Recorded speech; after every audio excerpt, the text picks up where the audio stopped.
Welcome back to the Prepared School Psych podcast. I'm your host, Jenny Ponzuric. Today's episode is our fourth and final episode of our four-part series on executive functioning skills. If you haven't had a chance to listen to the first three episodes yet, I invite you to press pause and check them out. Today, I am going to share about my own executive functioning strengths and challenges. And to help me organize my thoughts, I filled out a questionnaire and a checklist about some different executive functioning skills. These same tools will be used inside the Executive Functioning Academy Educator Edition, which is starting this summer. So let's start off with some strengths. I'm going to talk about four of my executive functioning strengths and how they show up and how they really help me out. The first one I'm going to talk about are my strengths in planning and prioritizing. I love a good sticky note. I love sticky notes. I love calendars. I love planners. I love all those things. And they really help me with my planning. I am a person who needs to visually see a lot of information. I can easily get overwhelmed with all of the things that are on my Google Calendar. And sometimes I need to take it off of the digital calendar and put it onto paper so that I can visually plan out different things. I am notorious for using sticky notes in a variety of different ways, including what one of my team members and I called a post-it note party, which was a way for us to really plan out multi-months worth of information. And we did it with post-it notes because they were so easy to move in our planning phase. I will tell you that I am a person who plans at the beginning of every single day. So whether I'm doing it at home or I'm doing it in my office, I usually start off every day with a scratch piece of paper. I love a good planner, but I have to tell you, I don't stick with planners because I haven't found the perfect planner yet. So I will say, in all honesty, most of the time, my planning is done on a scratch piece of paper. I start off every single day with a piece of paper, and on one side of it, I will jot down all of the meetings that I have for that day. And then I immediately go to my phone and I set an alarm for each of those meetings. Some meetings, the alarm needs to happen a minute before that meeting, so I make sure I'm near my computer. Some of those meetings need a 10-minute warning because maybe I need to prepare something before that meeting. So one side of my scratch piece of paper has all of my meetings. The next side of my paper has all of my to-do items. And then going to part of my strength here, I prioritize. I prioritize based on a couple of things. One of the things I will base my priorities on, of course, would be what has to get done today. And I will also base it on what's on the other side of my piece of paper, which is when are my meetings for today? So sometimes when I look on over, even though my first priority is task A, I know task A is going to need 90 minutes to get it done. And when I look over on my meetings, I don't have 90 minutes for a while. I have little pockets of time. So sometimes my priority will have those quick things that I can just cross off the list. I know that I need a 90-minute block of time, and that's not going to happen until later on in my day. So that's why I start my scratch piece of paper with the meetings, because my prioritization is going to take that into consideration. Now, I've done my priorities in a variety of different ways. I will tell you right now what it is. I just put down numbers 1 through whatever. And that just really helps me out so that when I'm done with my meeting, I can quickly come over to my list. I can see that the last thing that I crossed off was number 6. So we're on number 7. And I am someone who at the beginning of every day, I'm usually the most focused. I'm thinking my best thoughts about my day. And so even though I look at number 7 and I go, I don't want to do number 7 right now, I know that the best version of myself said that number 7 was important to get done. So we're going to get that done right now. So planning and prioritizing is very useful for me in all of our world of just making sure the important things are getting done and I'm planning all of the different pieces out. Second strength I want to talk about for myself kind of coincides with this one, and that has to do with organization. As I mentioned, I love a calendar, I love some sticky notes, and I use a lot of those for some organization. of some of my thoughts. I will tell you, I am working on something right now, and I have a lot of thoughts that are swirling. There's lots of different ways that I can create this new training that I'm working on. And I just finally decided I'm just going to put one thought on every single post it note, and then I can move around the post it notes to help organize the flow. Post it notes, sticky notes, they work really, really well for me. I am also someone who uses a lot of file folders, and the file folders are very helpful for my organization. While so much of our world is digital nowadays, we of course definitely have a lot of pieces of paper. So I have an organization set at both my home and my office setting. And inside there, I have a folder for all 12 months. And then I have a file folder. So the first one's like a hanging folder. And then the second one's like a file folder. And it literally just has the numbers 1 through 31 on there.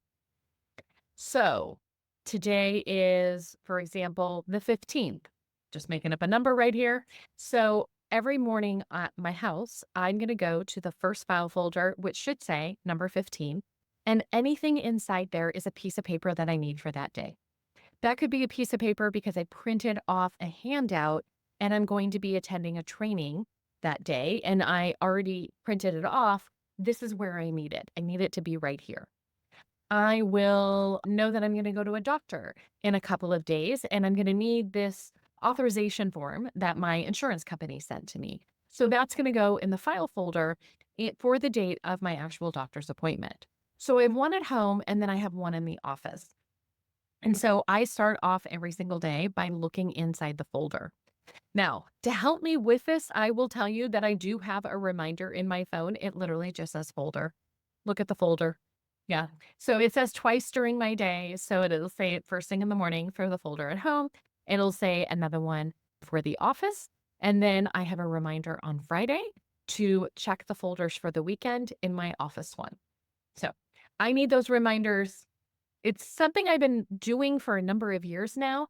It's still not 100% of a habit. I still forget it without the reminders on my phone, which is why I still have the reminders on my phone. One day, it'll be an ingrained habit, just not there yet. All right. So my first strength was planning and prioritizing. My second strength is organization. The third strength that came up on the questionnaire and the checklist was my goal-directed persistence. I love a good goal.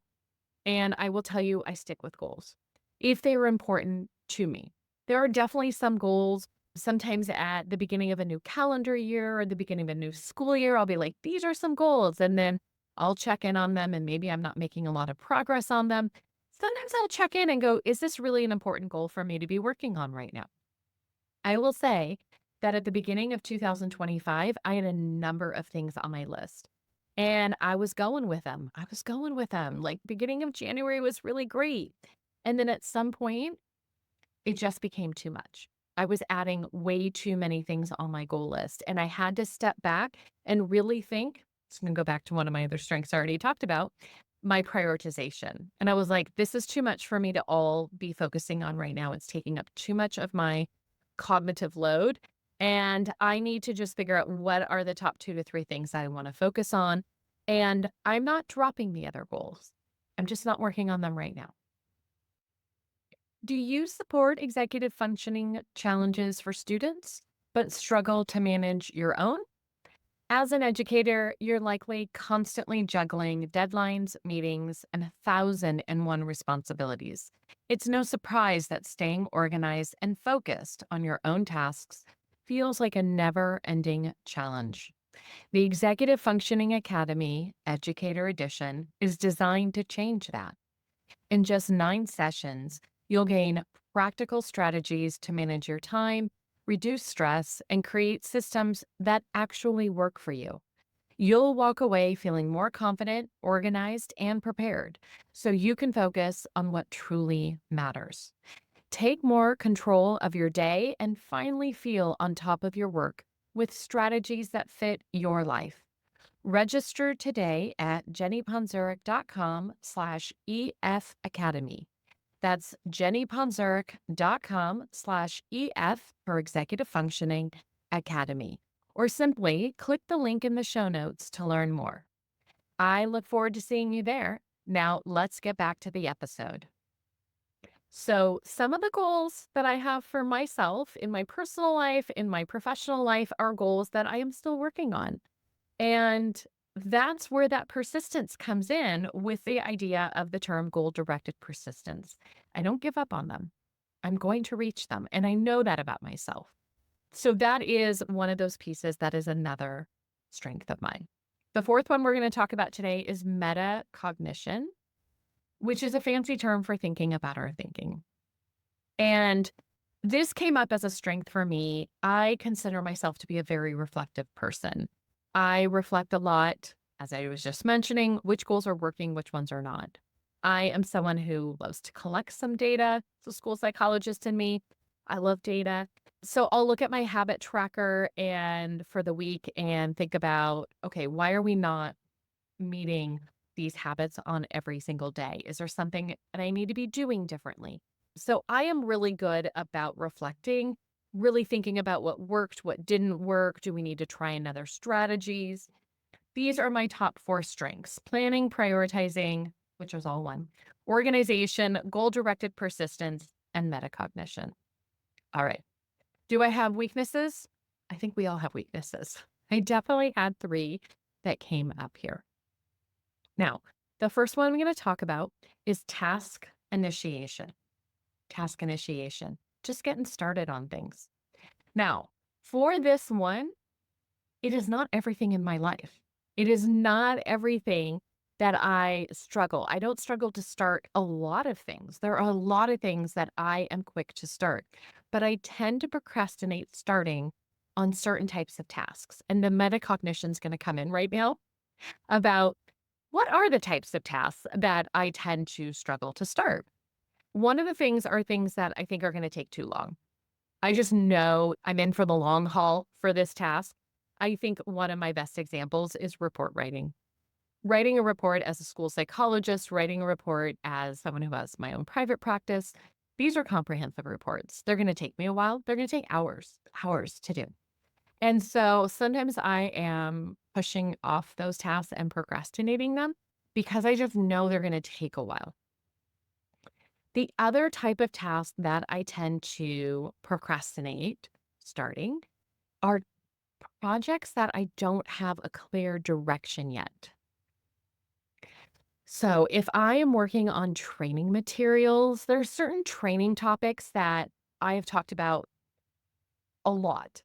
And coming up with training materials is something easy for me. And I have a lot of requests for new topics, things that I haven't quite trained on before. And I'm not 100% clear about how do I want to structure this? What is the flow going to be like? And when it's not crystal clear, I tend to just procrastinate it. I just keep pushing it off. I will get everything else done, but I will not work on those materials. Task initiation. That is definitely one of my struggles. Again, not everything. I know how to start many tasks. Those are the two categories there. So, what I wanted to talk about before we move on to the other two challenges that I have is knowing that about myself. How do I support those challenges?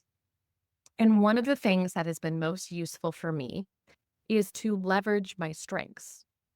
And one of the strengths that I know how to do really well is breaking down big tasks.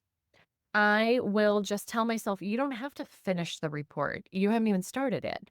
And so you don't just sit down and spend the whole day on it. Why don't you just work on it for 15 minutes? Why don't you set your timer for 15 minutes and then you get to take a break? Or working on a training material, why don't you just write something down on a piece of paper and write down some thoughts for 10 minutes and then you get to stop? So, breaking down tasks into small parts is definitely something that is a strength for me. So, utilizing that for my challenges has been one of the most useful strategies. And then I have to remind myself to use that strategy. Yeah. Okay. What is another challenge of mine? One of them is time management. No. Again, what I'm going to say, it's not all of time management. For a lot of our executive skill challenges, it's not every part of it. It's not every aspect of our life. And so for me, when I think about time management, I have some strengths in these areas. I use my calendar like no one's business. I am on time for things. Like those types of things are very important. And if you were listening to this whole episode, you know why I'm on time for things. I set reminders on my phone to make sure I'm on time for things. I also leave my house if I'm driving somewhere with a little bit of a cushion because I live in the Los Angeles area and you always have to have a little cushion when you're driving anywhere. But time management, what can happen sometimes is I take on too many projects. And the problem is I underestimate the amount of time that it's going to take me to do these projects. That's where the time management comes into focus for me on being a challenge. It's not every aspect. It's specifically, I underestimate the amount of time. Just going back to report writing, I've been writing reports for 25 years, and to this day, I still think it's not going to take as long as it actually takes. I'm working on it. I'm working on it. I love doing many different things. I love doing trainings. I love my online communities. I love doing this podcast. And sometimes I forget how much time each of these different things is going to take. So while I block time off on my calendar, I don't always block off enough time on my calendar. And therefore, when I look at my calendar and someone says, "Can you come do this training?" I go, "I definitely have time." When in fact, I might not definitely have time. So, how do my strengths help me with this? Number one, my metacognition. Really reflecting on that and really thinking about how you thought that was only going to take you 2 hours. That took you 5 hours. What do we need to be doing next time to avoid this exact situation? And my planning. Since I do put a lot of time, I do a lot of time blocking on my calendar. I will set aside blocks of time to work on a report, to work on different training materials. Then between the metacognition and the planning, I just need to be better about the estimation of time. Again, I leave 15 minutes early to get somewhere because I understand LA traffic. So I just need to apply that same thinking when I'm thinking about how much time I need for certain projects. And that is something that I am constantly looking at, reflecting, and making adjustments. The third challenge of mine is flexibility. And this is an interesting one as I was thinking about that, as I was like completing the questionnaire and completing the checklist, for me, part of my brain was like, really? This is a struggle for you? Because a lot of us who work in education, we need to be flexible. We need to be flexible with our schedule because a crisis occurs and we never got to our to-do list because a crisis occurred. We have to be flexible because we thought we were having that meeting today. And by the way, the parent's not coming. And so now it's on this day. Like, again, part of my brain knows how to be flexible. And part of my brain really struggles with some of those aspects. And I think outwardly, I try and put on a really good face of, I'm really okay. I'm going to go with the flow. And I think that is my general thought. I'm going with the flow.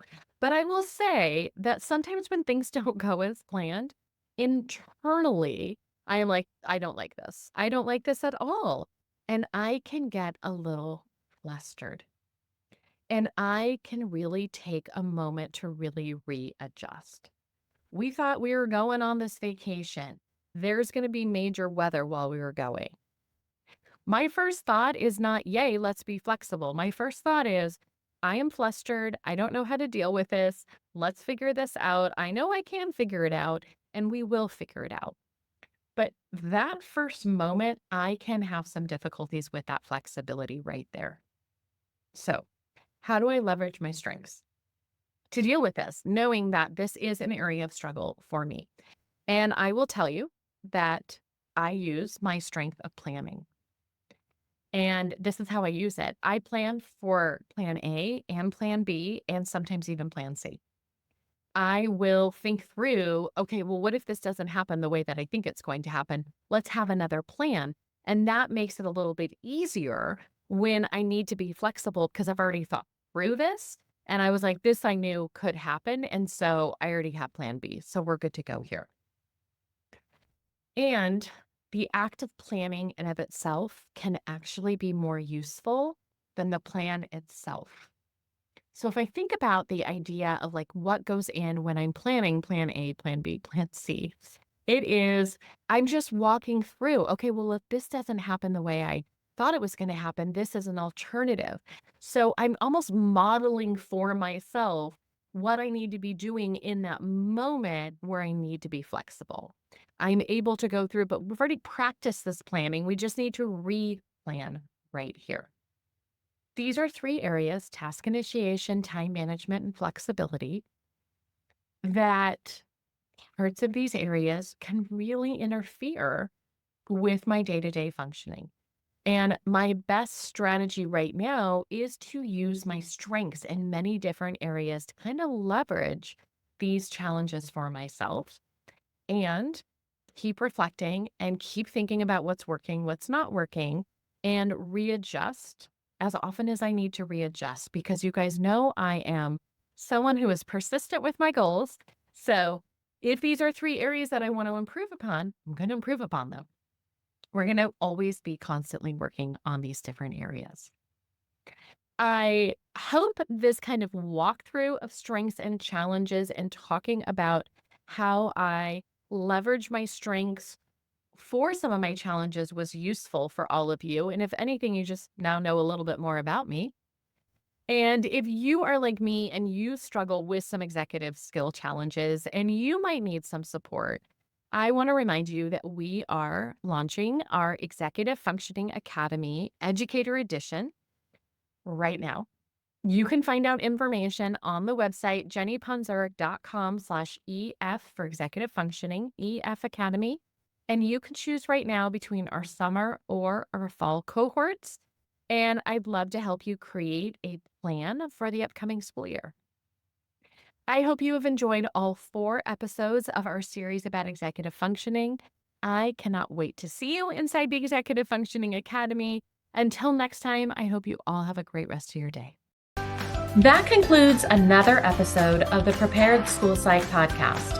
And I hope today's discussion equipped you not just with knowledge, but also the confidence to take action. Remember, every conversation we have and every resource we share builds a bridge towards a more inclusive and empowering learning landscape for our students. If you enjoyed this episode, be sure to subscribe to the podcast for more insightful conversations and resources to support your journey. Share this podcast with colleagues. We would love it if you would also rate and review the podcast. Thank you for tuning in. Just a reminder, everyone, the information and advice provided in this podcast are for guidance purposes only, and all listeners are required to follow both federal and state law and their own school district guidelines and policies. Thank you.